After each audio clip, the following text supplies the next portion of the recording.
చిత్తూరు జిల్లా పుల్చల మండలం చాలా రోజుల విరామం తర్వాత ఒంటరి ఏనుగు పుల్చల మండల పరిసర ప్రాంతాల్లోని పంటల పతన దాడులు పరంపర కొనసాగిస్తూ హల్చల్ చేస్తున్నట్లు స్థానిక రైతులు తీవ్రంగా ఆందోళన వ్యక్తం చేస్తున్నారు. మామిడి పంటలు చేతికొచ్చే సమయంలో ఈ ఒంటరి ఏనుగు తమ తోటలోకి ప్రవేశించి కొమ్మలను రెండుగా చీల్చి కాయలను నేలరాల్చి తీవ్రంగా కష్టనష్టాలు పాలు చేస్తున్నట్లు వారు తీవ్ర ఆందోళన వ్యక్తం చేస్తున్నారు. పుల్చల మండలం కల్లూరు పరిసర ప్రాంతాల్లోని పాళ్లెం పంచాయతీ సమీపంలోని అటవీ సరిహద్దులో 2 రోజులుగా మాటు వేసిన ఒంటరి ఏనుగు రాత్రి పంటలపై పడి ధ్వంసం చేసినట్లు వారు ఆవేదన వ్యక్తం చేస్తున్నారు. సోలార్ విద్యుత్ కంచెను ధ్వంసం చేసుకుని మరీ పొలాలకు వెళ్ళిందని వారు తీవ్రంగా ఆందోళన వ్యక్తం చేస్తున్నారు.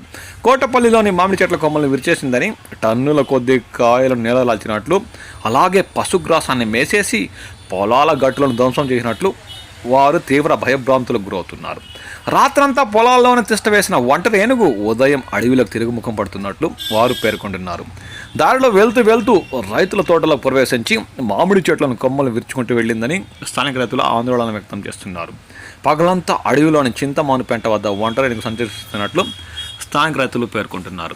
సంబంధిత శాఖ అధికారులు ప్రత్యేక దృష్టి సారించి ఈ ఒంటరి ఏనుగును దూర ప్రాంతాలకు తరిమేయాలని వారు ఈ సందర్భంగా కోరుతున్నారు. అంతేకాక రాష్ట్ర ప్రభుత్వం నుండి ఆర్థిక సహాయం అందేలా చూడాలని ఈ సందర్భంగా పుల్చల మండలంలోని రైతులు కోరుతున్నారు.